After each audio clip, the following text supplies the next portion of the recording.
Hey YouTube, how you doing? So in today's video, a little bit different. I'm going to be answering YouTube viewer comments. So comments and questions. If anybody has got any questions or comments, please leave a comment. Well, obviously hit like, subscribe to this channel.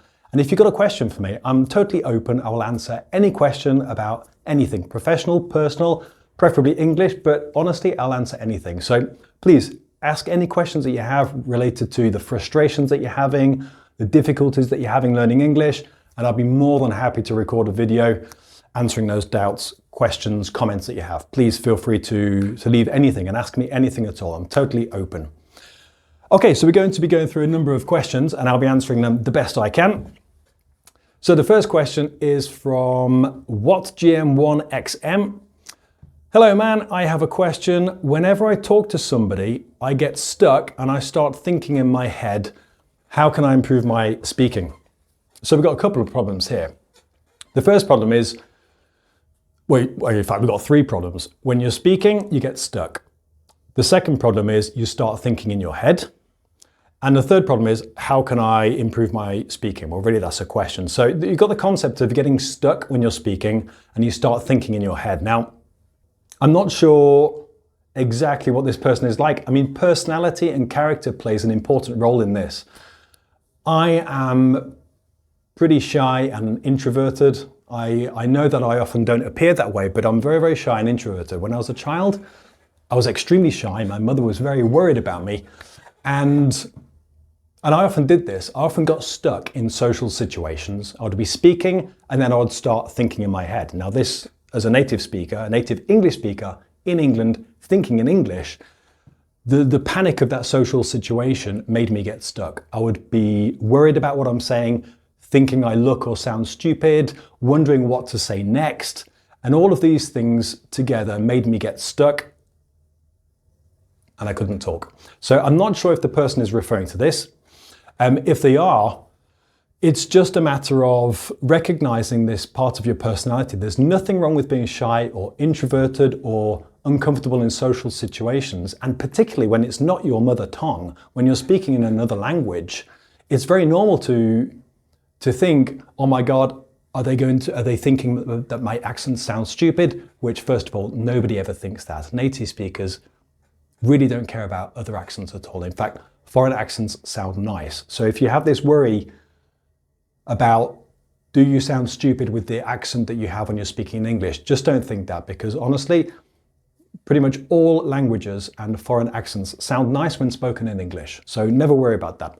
It's just a question of putting yourself in more of those situations. I mean, even when I started teaching, I was so nervous before every single class that I was going to teach for about 2 or 3 months. It really took a long time to me to adjust and adapt and get used to speaking in front of people.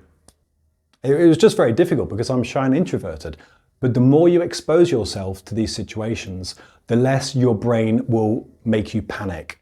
So really, just know that there's nothing wrong with getting stuck. It's totally okay. It's totally normal when you're speaking in another language, and it's totally understandable. And the people that you're speaking to will be they'll be very happy to help you, and they'll totally understand the situation that you're in. So don't panic. Now, the second part, I start thinking in my head. Now, again, we don't know if this is related to the person is shy and introverted. The concept of being introverted is that you're always thinking in your head. Or it could be simply that when you're speaking in English, you're going to be translating from your own language. You're going to be doing this essentially until you have a very, very high level.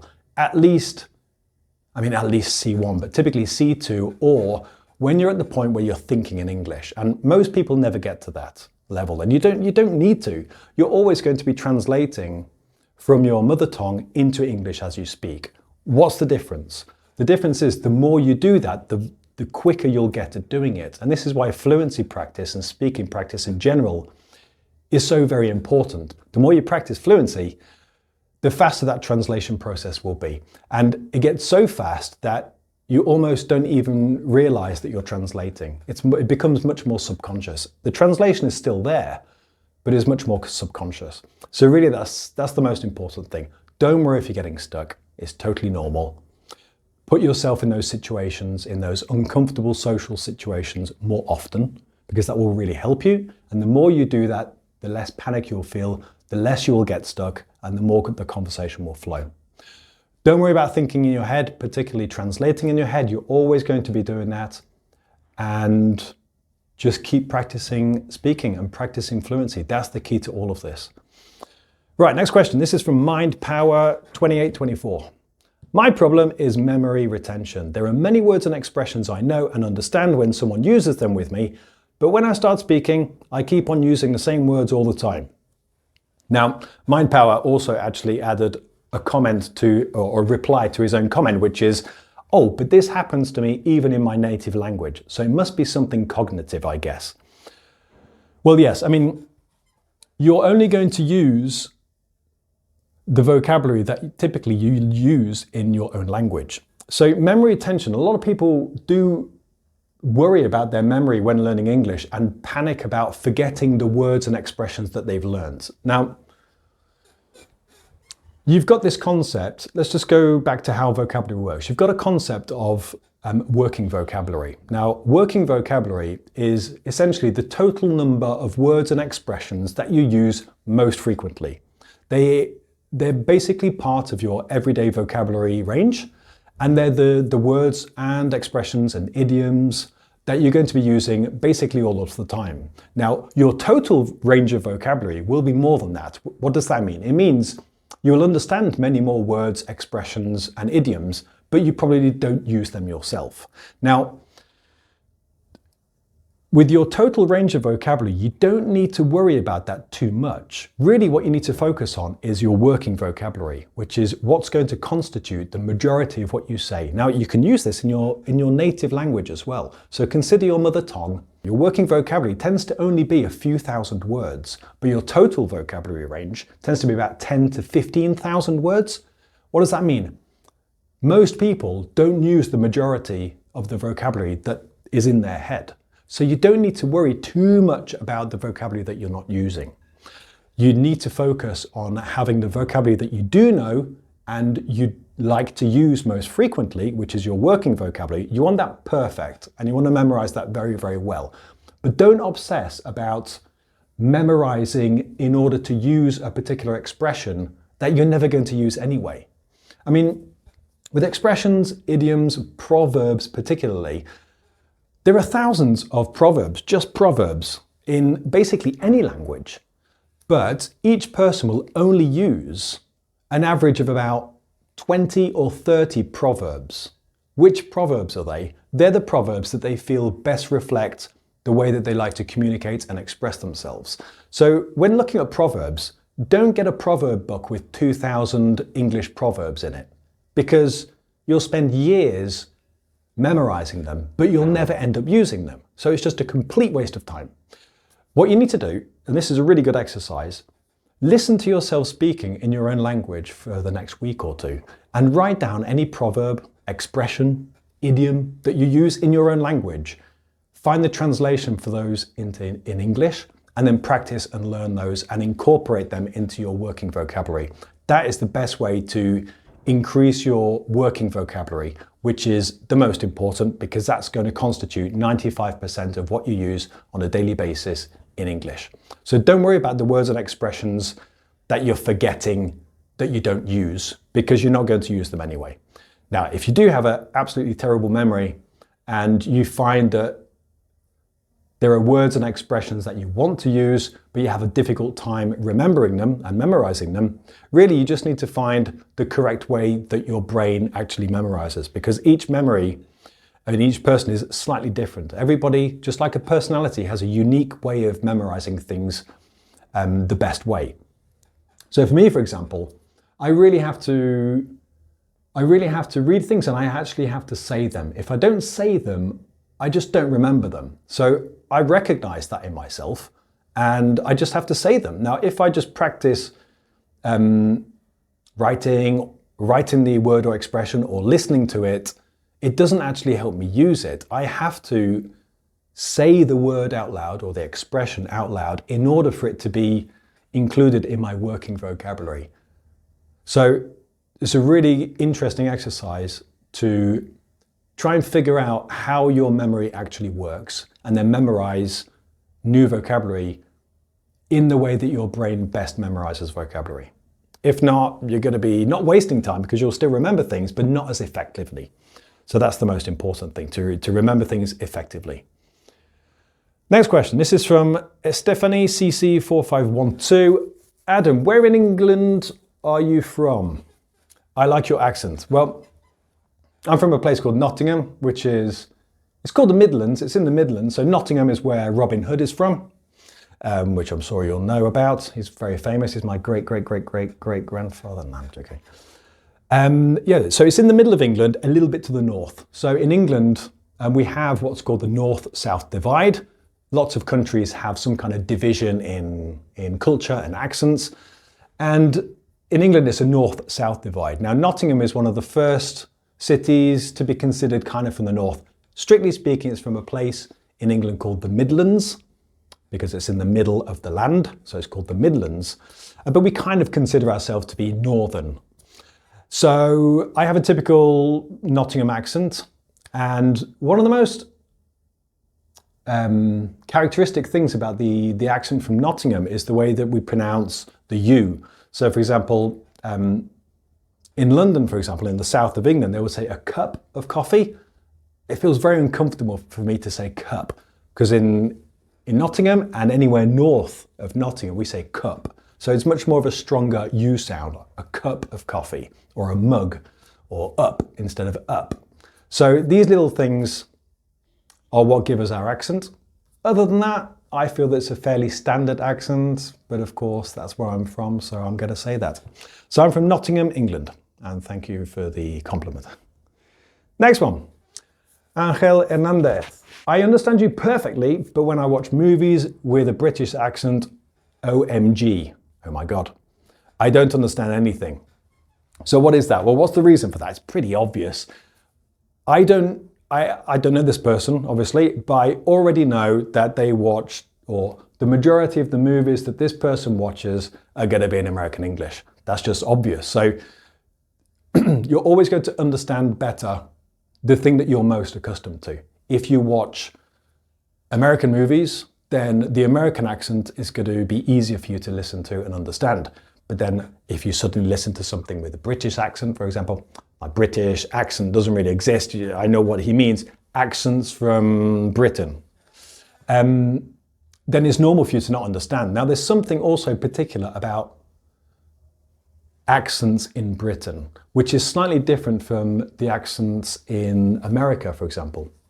And this is also, I'll be making another video about the main differences between American English and British English.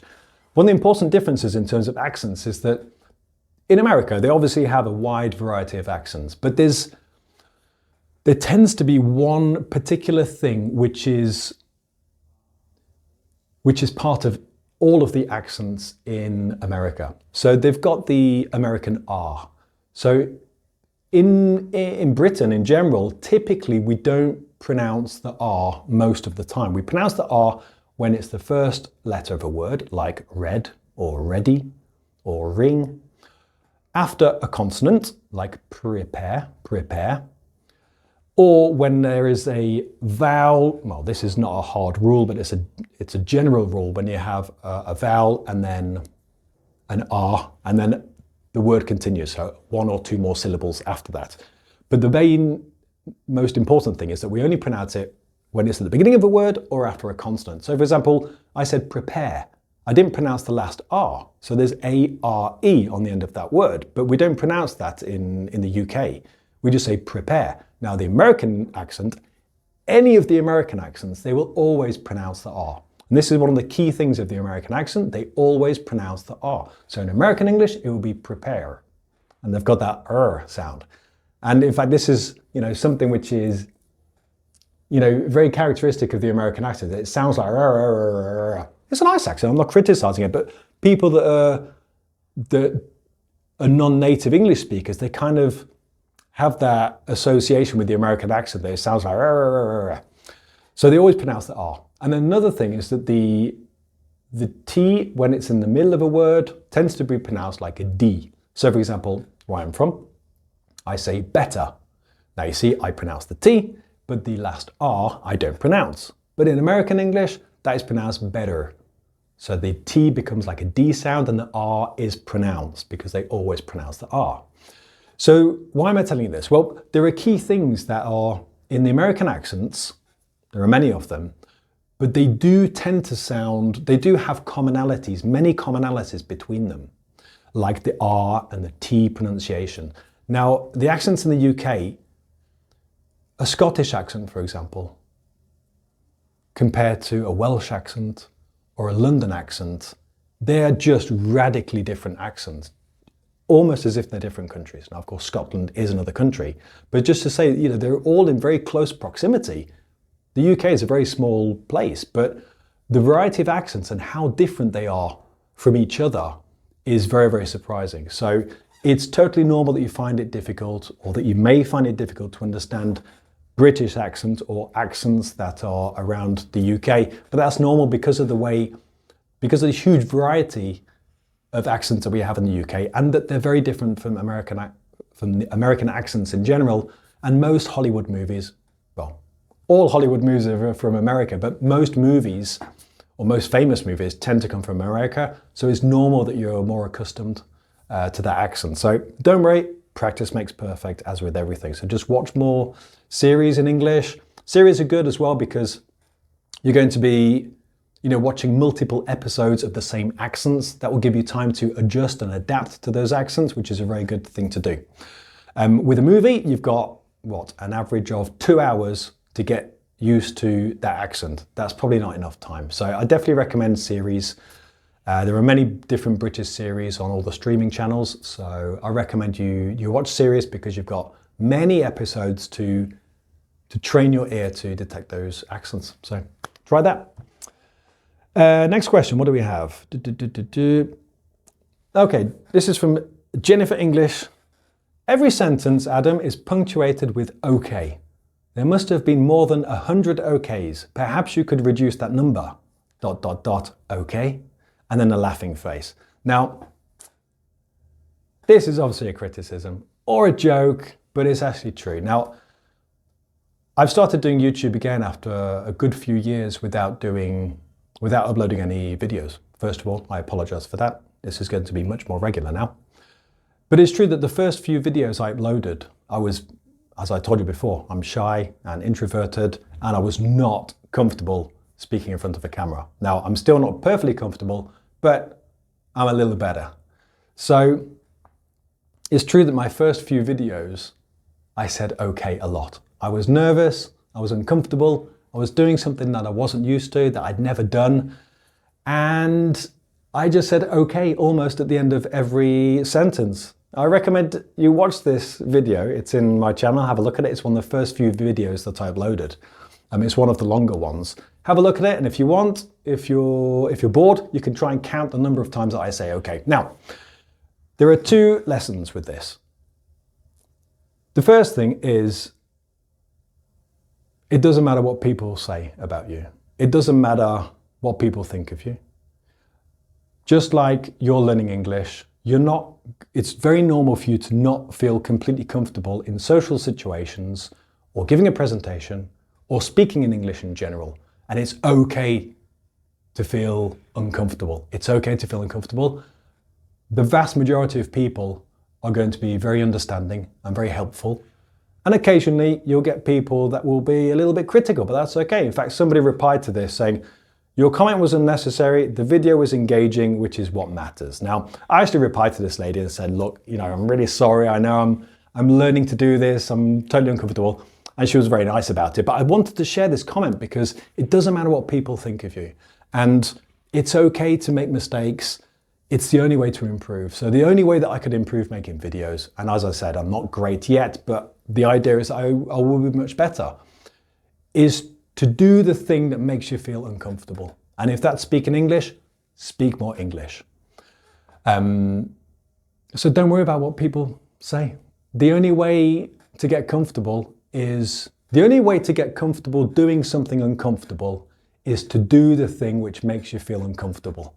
Now, that sounds like a bit of a mouthful, but it's practicing your weakness. If your weakness is feeling uncomfortable speaking to a camera, the only way I can improve that is by speaking to a camera. And I know, and I just know, because of my job and what I do, my interactions with my students, it's by doing the uncomfortable thing over and over and over again that you eventually feel comfortable. It's the only way to do it. Even if I do lots of, courses and I read lots of books about how to feel comfortable, nothing will change the reality. It's only doing the uncomfortable thing that will make you feel comfortable doing it. So never worry about the things that you say. Never worry about your accent. Never worry about what other people are thinking of you. You're doing great and you're doing really good. And it doesn't matter. It's okay. And yeah, that's fine. Don't worry about it. It's okay. Guys, I really hope you've enjoyed this video. Please reply, comment on these videos. Of course, like and subscribe so that we can continue to reach more people. And of course, you'll get notifications whenever I post any new videos. But please leave a comment, ask me a question about anything at all. I'd be more than happy to help. I love doing these videos because it's questions and doubts that are going to really help you improve in your English and get the level that you want. So ask me anything and I'll be more than happy to answer it. I'll see you in the next video. Bye-bye.